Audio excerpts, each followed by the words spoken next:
초대교회는 예수님이 승천하셔서 사라지는 위기 상황으로부터 시작됐다 하는 말씀을 우리 지난 시간에 살펴보았습니다. 그러나 승천하신 예수님은 약속하신 것을 기다리라 하는 분부를 내리셨고, 제자들은 그 말씀대로 마가의 다락방에서 주님이 약속하신 것을 기다렸습니다. 그들은 기다리면서 마음을 같이 하며 기도하기에 힘썼고, 또 기도하던 중에 베드로가 설교를 하면서 가룟 유다 대신에 12사도의 수를 채울 보궐 투표를 통해서 마띠아를 세우게 됩니다. 그리고 오늘 본문에 보면 드디어 예수님께서 승천하시면서 말씀하신 약속하신 성령이 임하시는 장면이 나오게 됩니다. 1절 말씀에 보면 오순절 날이 이미 이름에 그들이 다 같이 한 곳에 모였더니 그랬습니다. 오순절이라고 하는 이 절기는 다섯 오자에 열흘 순자를 씁니다. 그러니까 50이라는 뜻이죠. 6월절 이후에 50일에 지내는 절기라는 의미입니다. 특별히 50이라는 숫자를 산출할 때 7일씩 7번, 그래서 7, 7, 49, 그래서 그 다음이 50일, 이래서 77절이라고도 부르고, 또 추수한 첫 곡식을 드리는 날로 맥추절, 초실절이라고도 부르는 절기입니다. 예수님이 십자가를 지실 때가 6월절이었습니다. 그래서 최후의 만찬을 6월절 만찬으로 지키셨죠. 그리고 6월절로부터 50일이 지난 절기를 오순절이라 이렇게 불렀다고 그랬습니다.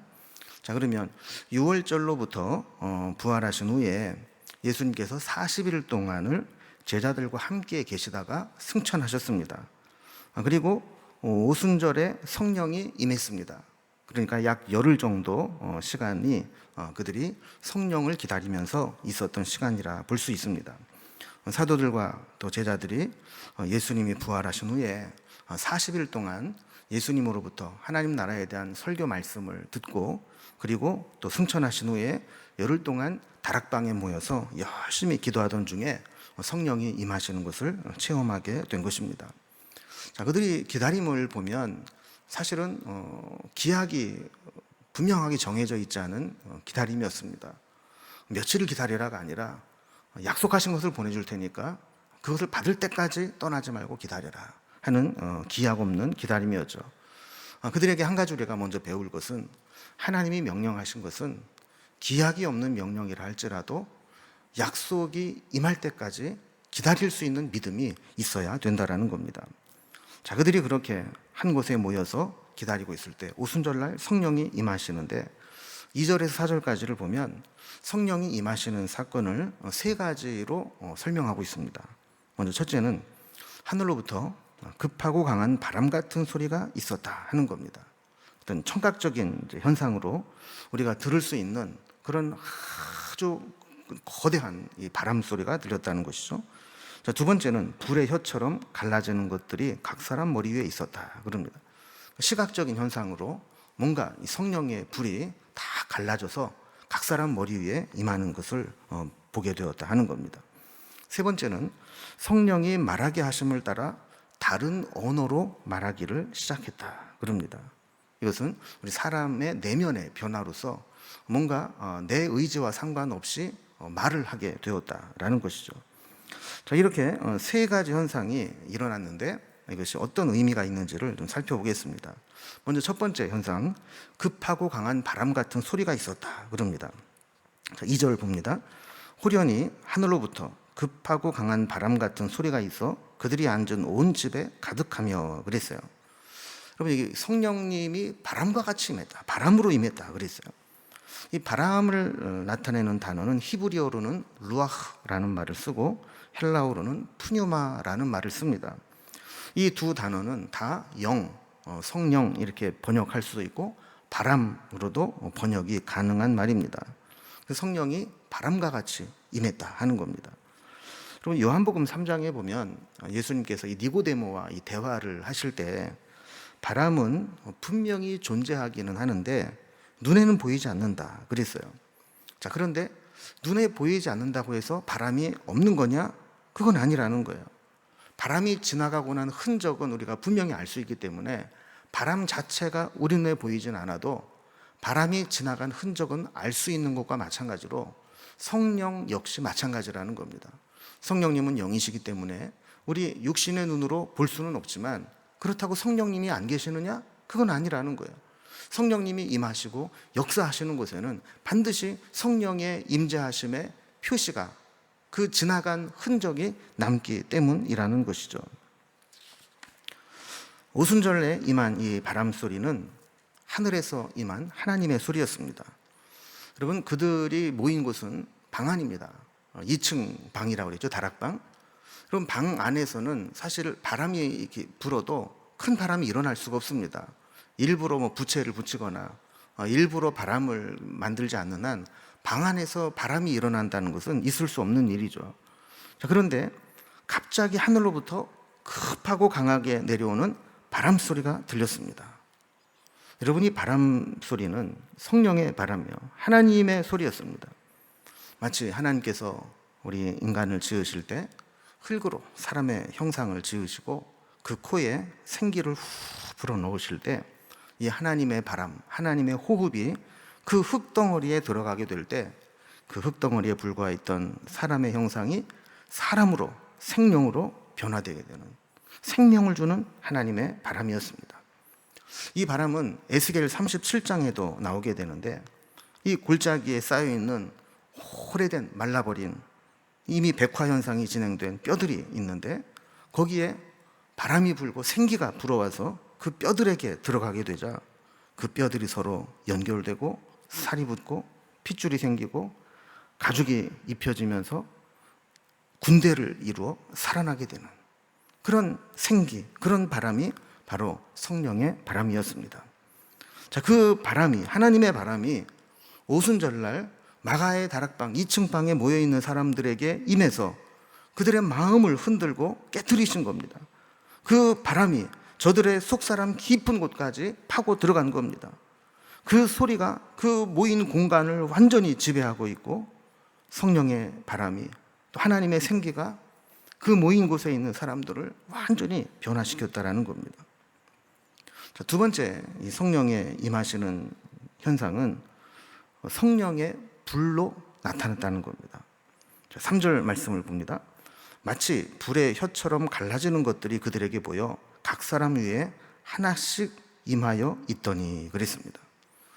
성령님은 영이시기 때문에 우리 육신의 눈으로는 보이질 않습니다.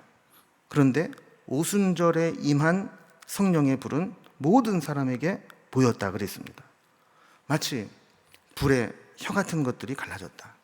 불의 혀가 뭐냐면 우리가 장작을 피워서 불을 이렇게 피우다 보면 이 불이 이렇게 하나의 촛불처럼 이렇게 하나로 이렇게 모아지는 불꽃이 아니라 여러 개의 불로 막 이렇게 흩어지는 것이 있습니다.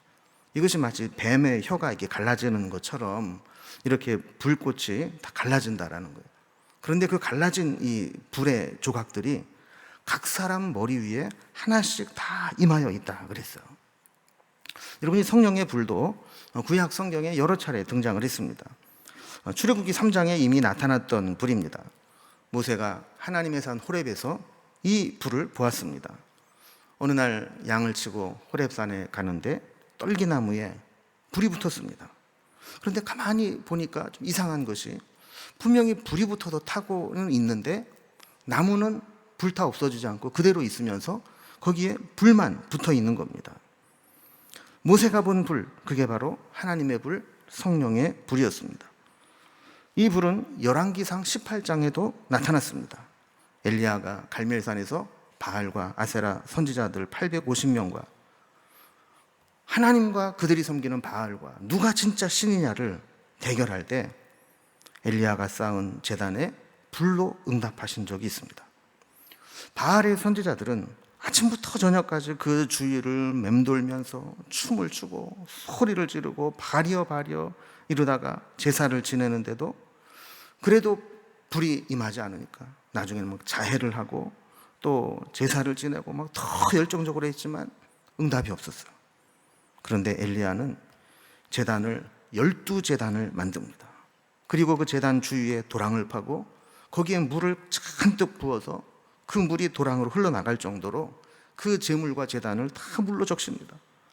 그리고 나서도 하나님께 기도하니까 위에서 여호와의 불이 내려와서 번제물들을 태우고 나무를 태우고 돌과 흙까지 다 태우고 심지어는 도랑에 흘러넘쳤던 물까지도 다 불이 핥았다 그랬어요. 여러분, 이게 하나님의 불, 성령의 불입니다. 이런 성령의 불, 하나님의 불이 오순절날 마가의 다락방에 모인 120명의 성도들에게도 임했습니다. 이 불이 교회를 세웠습니다. 이 불이 제자들을 변화시켰고 이 불이 제자들로 하여금 능력 있는 삶을 살게 했습니다. 여러분, 오늘날에도 교회는 성령의 불이 붙은 교회가 있는가 하면 성령의 불이 꺼져버린 교회가 있습니다. 교회를 진짜 교회답게 하는 것은 그 교회에 성령의 불이 붙어 있느냐 하는 겁니다. 여러분, 세상의 불은 너무 뜨거워서 대면은 화상을 입습니다. 그러나 성령의 불은 뜨겁기는 한데 우리에게 상처를 주고 해를 끼치는 것이 아니라 우리를 치유하고 변화시키는 능력의 불이 됩니다. 여러분, 이 불이 있는 교회에는요, 예배가 다릅니다. 찬송할 때에도 그 성령의 불이 우리의 속사람을 뜨겁게 합니다. 기도할 때에도 그 불 때문에 뜨겁게 기도합니다. 이 불은 예배 시간에만 임하는 것이 아니라 우리가 이 세상에 나가 살아갈 때에도 죄와 싸워 이길 수 있는 힘을 얻게 합니다. 심지어는 용서할 수 없는 분노가 솟아오를 때에도 성령의 불이 그것을 다 사그러뜨립니다. 이 불을 받은 사람들은 일하고 섬기면서도 기쁨을 누립니다. 냉랭한 심령이 아니라 늘 뜨거움이 있습니다. 여러분, 이 불이 없이 신앙생활하는 것은 너무나 힘든 일입니다.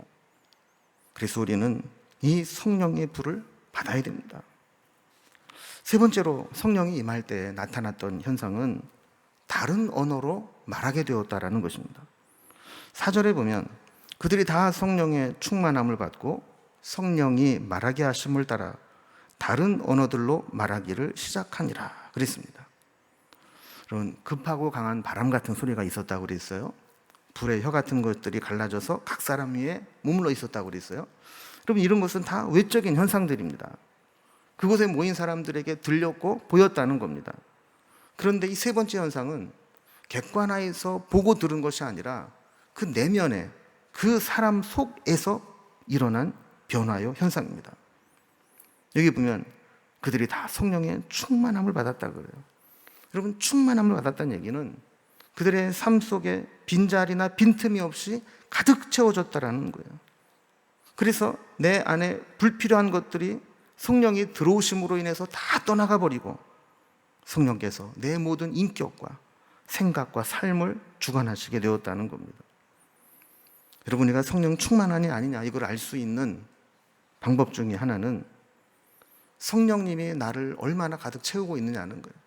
반대로 말하면 내가 얼마나 성령님께 맡기지 못하고 움켜쥐고 있는 것들이 있느냐 하는 거예요.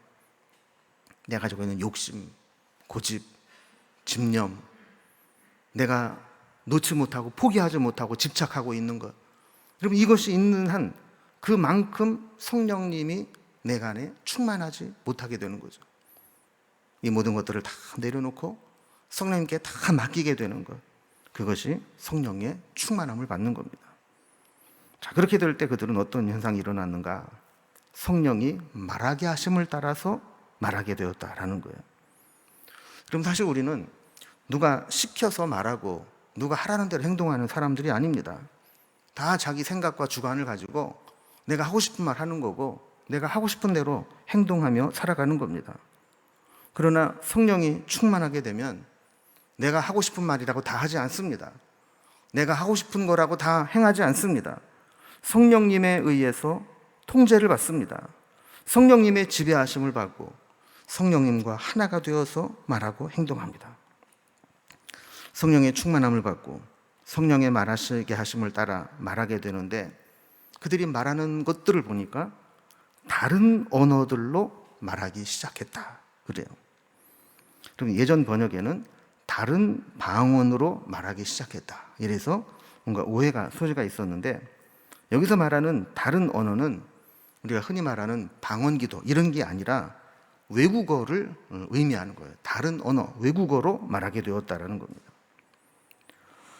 여러분, 이렇게 성령님이 임하게 되면 뭔가 우리 가운데 성령의 바람이 불어와서 우리 가운데 생명력을 불어넣고, 성령의 불이 임해서 우리를 뜨겁게 만들고, 성령님이 충만하게 임해서 우리가 배우지 않았던 새로운 언어를 말하게 되는 역사가 나타나게 되었다는 것. 여러분, 사도행전에 보면 이 오순절 사건 이후에도 작은 오순절이라 이름 붙을 수 있는 사건들이 곳곳에 4번에 걸쳐 더 나오게 되는 것을 보게 됩니다. 첫 번째, 베드로와 요한이 공회에 붙잡혀서 핍박을 받고, 또한 다시는 복음을 전하지 말라고 협박을 받은 후에 풀려난 적이 있습니다. 이때 그들이 나와서 교회에서 성도들과 함께 기도하고 예배할 때 성령이 충만하게 임하게 되는데, 4장 31절에 보면 빌기를 다음에 모인 곳에 진동하더니 무리가 다 성령이 충만하여 담대히 하나님 말씀을 전하니라 그랬어요. 오순절에만 성령의 임재하심이 끝난 것이 아니고 그 이후에도 모인 무리들에게 성령이 충만하게 임했다. 모인 곳이 진동할 정도로 그렇게 성령의 충만함을 입었다라고 기록하고 있어요. 두 번째는 8장 4절 이하에 보면 사마리아에 흩어져서 7 집사들과 제자들이 복음을 전하게 되는데, 사마리아 사람들이 복음을 받아들인다는 이야기를 듣고 베드로와 요한을 파송합니다.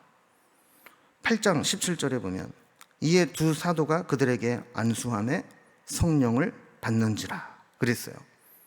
사마리아 사람들에게도 오순절에 임했던 성령이 그들에게도 임하여 성령을 받게 된 역사가 나타났다는 것. 세 번째는 10장 44절에 48절에 베드로가 성령의 말씀하시는 대로 고넬료의 집을 방문하게 됩니다. 그때 10장 44절 45절에 보면 베드로가 이 말을 할 때 성령이 말씀 듣는 모든 사람에게 내려오니 베드로와 함께 온 할례 받은 신자들이 이방인들에게도 성령 부어주심으로 말미암아 논란이 그랬어요. 이방인과 그 가족들에게도 베드로가 말씀을 전할 때 성령이 임하여서 그들에게 성령을 부어주시는 것을 보게 되었다 하는 겁니다. 마지막으로 19장에도 보면 바울이 에베소 지역에 복음을 전하게 될 때 19장 6절에 바울이 그들에게 안수함에 성령이 그들에게 임하심으로 방언도 하고 예언도 하니 라고 한 것을 보게 됩니다. 에베소 교회에도 성령을 설교하고 안수할 때 성령이 임하여 방언과 예언의 은사가 나타나게 되었다라는 겁니다. 자, 이렇게 오순절 사건 이후에도 성령의 임재하심은 계속해서 나타나고 지속적으로 역사하는 것을 보게 됩니다. 그럼 성령의 역사는 이례적으로 끝난 것이냐 아니면 지금도 지속되느냐 하는 것을 신학자들이 논쟁을 합니다. 그러나 중요한 것은 오순절 성령 강림 사건은 약속하신 대로 임하신 역사적인 사건이고, 뿐만 아니라 그 이후에도 계속해서 성령의 역사하심과 성령의 임재하심의 사건들은 이어지고 있다는 겁니다. 지금도 우리의 삶에, 우리의 교회에 이 오순절의 역사는 지속되어야 하는 겁니다.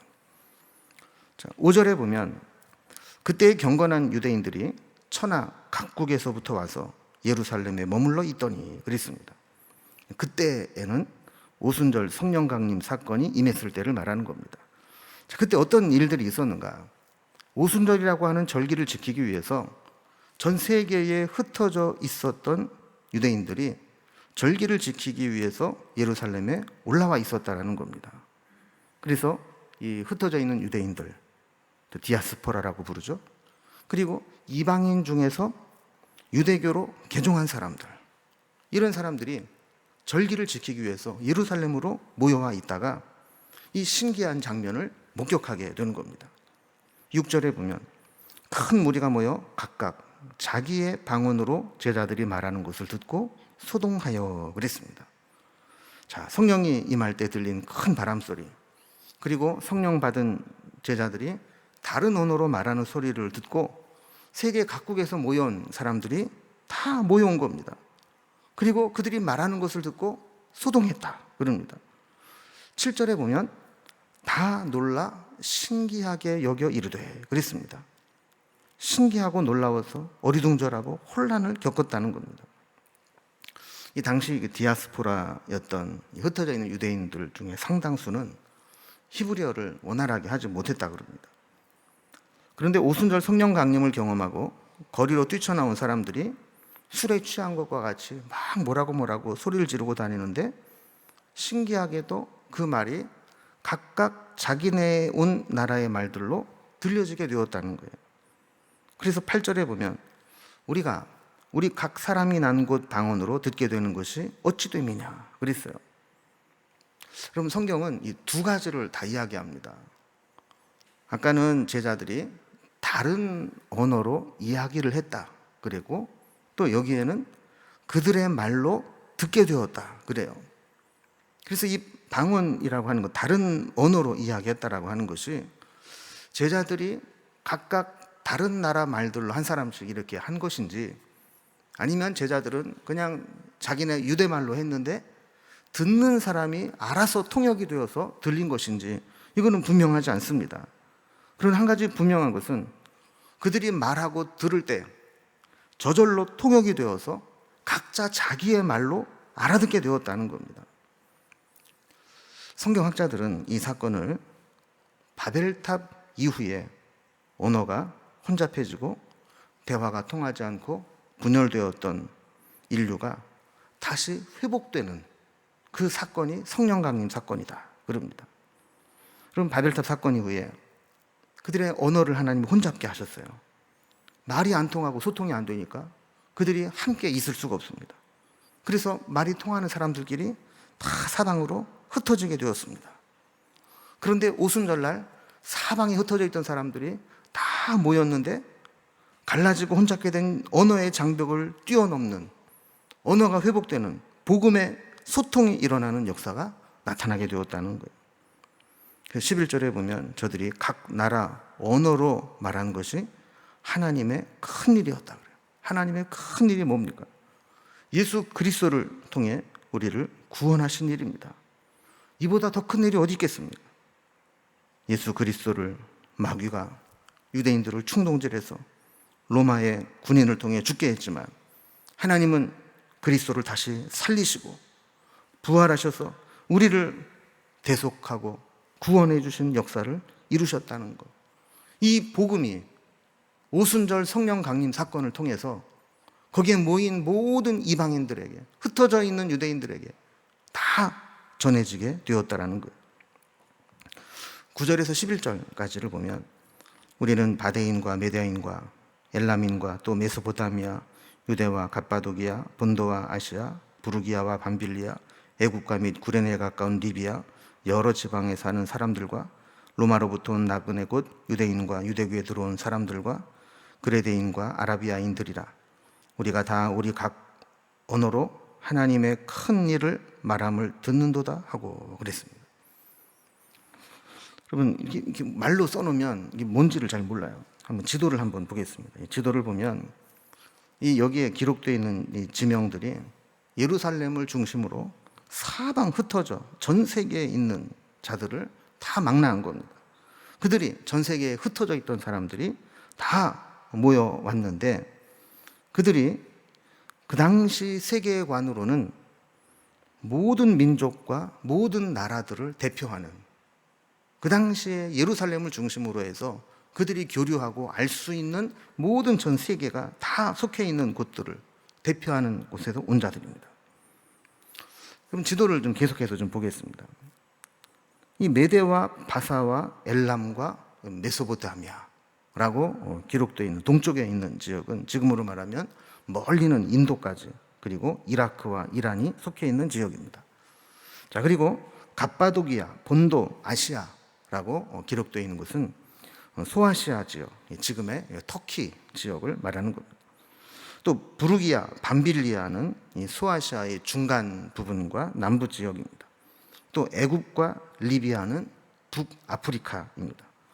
로마는 유럽이고 아라비아는 아라비아 반도 아래쪽 있는 나라들입니다.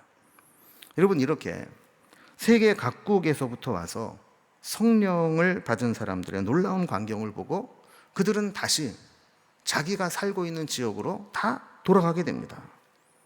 여러분, 이게 무슨 의미가 있느냐면, 이렇게 예루살렘에서 복음을 듣고 성령을 체험한 사람들을 만난 사람들이 다 제각각 자기 나라로 돌아가게 되었을 때, 나중에 그들이 그 지역에 복음이 전파될 때 복음의 전진기지 역할을 하게 된다는 겁니다. 그러나 이러한 성령의 역사하심을 보고 모든 사람들이 칭찬만 하고 좋게 보는 것은 아니었습니다.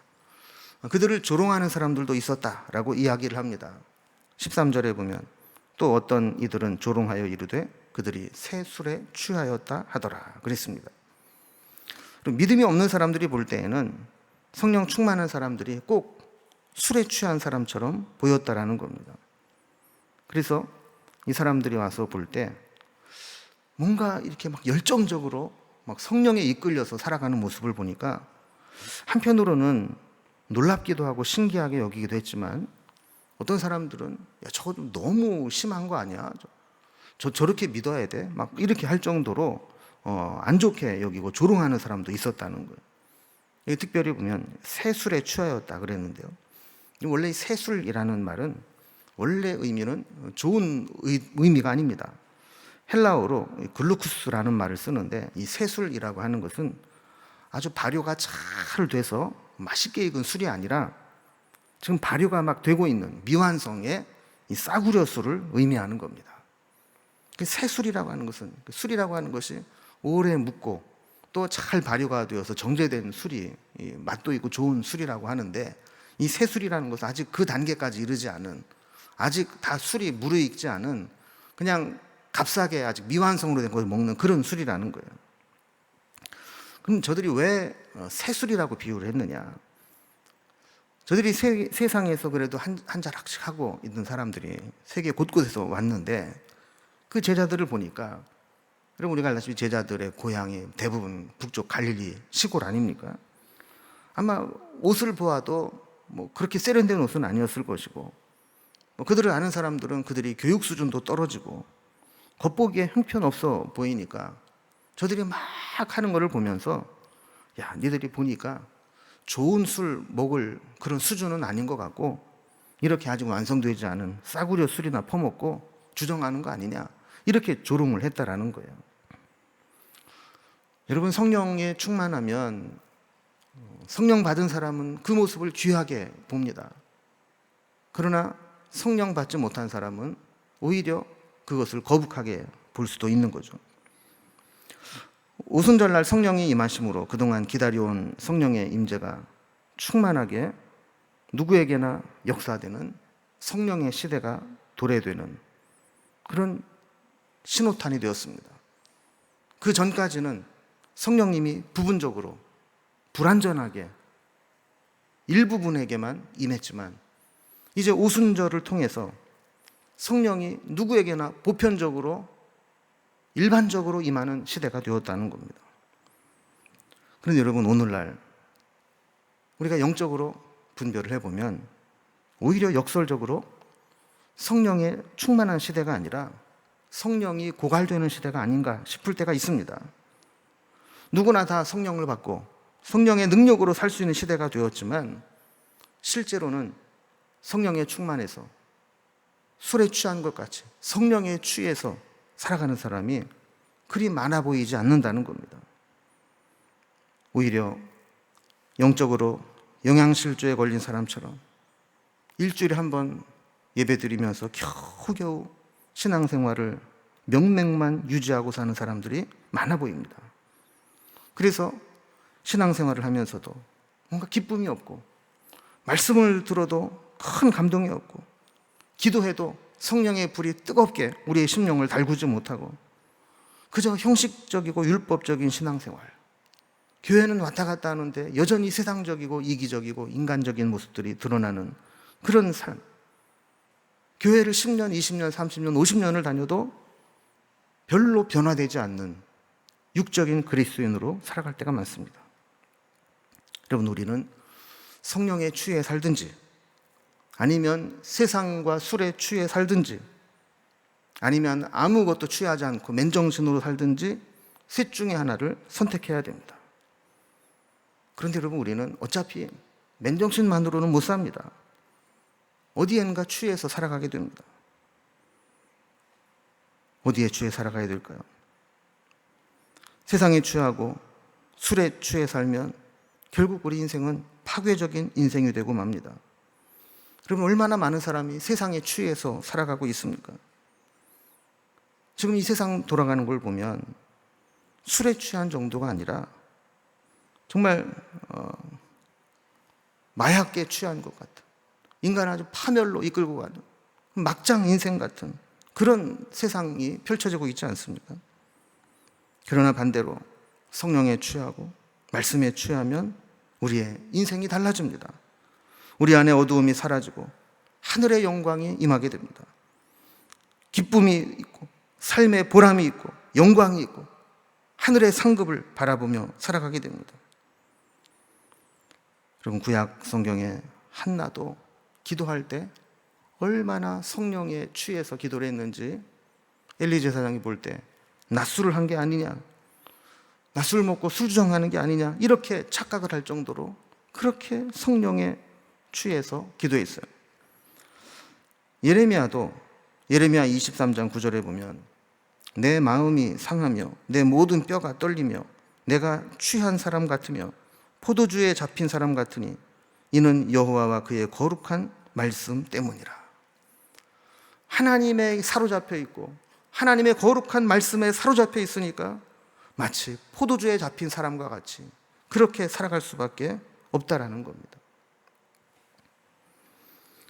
여러분, 새 술에 취해야 그리스도인의 모습으로 살아가게 됩니다.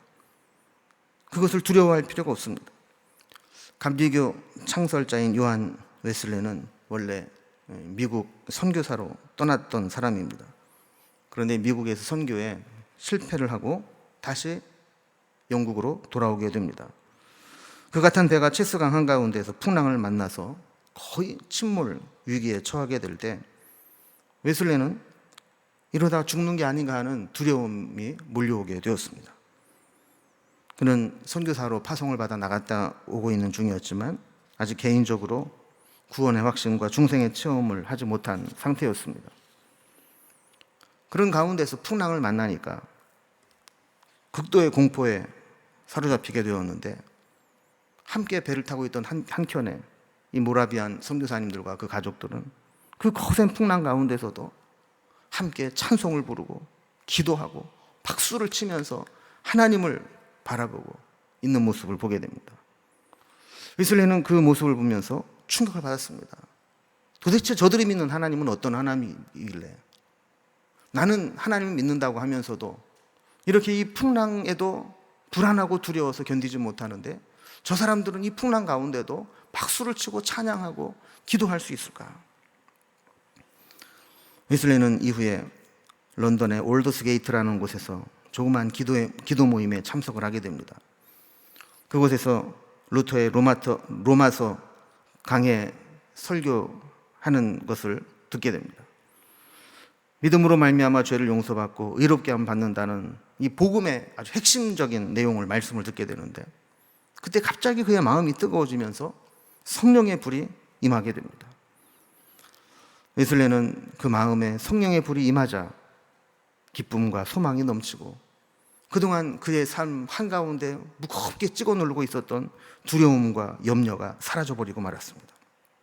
그때 그는 그때 풍랑 가운데서 배가 뒤집혀 죽을 수 있는 상황 가운데 손뼉을 치고 기뻐하며 찬송하고 기도했던 모라비안 교도들을 생각하면서 그는 다시 목숨을 바치고 위대한 믿음을 가지고 이제는 선교지가 아니라 영국에서 감리교 운동을 일으키면서 영국을 변화시켰던 믿음의 일꾼이 되었습니다.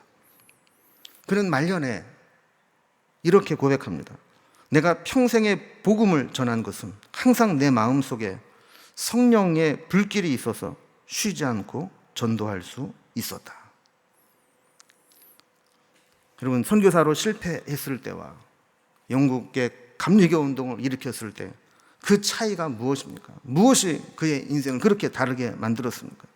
그 속에 성령의 불길이 있어서 그의 삶을 인도했느냐, 그렇지 않느냐의 차이입니다. 여러분, 선교사도 성령의 불을 받지 못하면 이렇게 무기력할 수밖에 없는 것이고 세상의 풍랑을 두려워할 수밖에 없는 겁니다. 그래서 사실은 목사가 되는 것보다 먼저 성령을 받아야 됩니다. 장로가 되고 권사가 되는 것보다 성령의 세술에 취하는 체험을 먼저 해야 됩니다. 저는 우리 교회 성도님들이 성령의 술에 취한 사람들이 되면 좋겠습니다. 또 우리 교회가 세술에 취해서 성령님이 기뻐하시고 성령님이 시키시는 사역들을 끊임없이 하는 교회가 되면 좋겠습니다.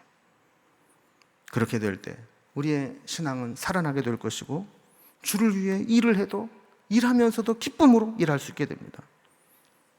여러분, 성령 없이 일하는 것은 윤활유 없이 기계를 무리하게 돌리는 것과 같습니다. 윤활유 없이 기계를 돌리면 어떻게 됩니까? 시끄러운 잡음만 나고 결국에는 기계는 고장나고 맙니다. 기계를 열심히 돌리면 돌릴수록 기계는 더 큰 소리가 나고 더 빨리 망가집니다. 하나님의 일을 하는 신앙생활도 마찬가지입니다. 성령 없이 열심을 내면 열심히 하면 할수록 여기저기 잡음이 생겨나게 되고 그리고 문제가 생기고 상처를 입게 되는 겁니다. 오늘 말씀 마무리합니다. 오순절날 성령 강림 사건이 이러이러했다라는 것을 아는 것이 중요한 게 아니라 우리가 성령 강림의 주인공이 되어야 합니다.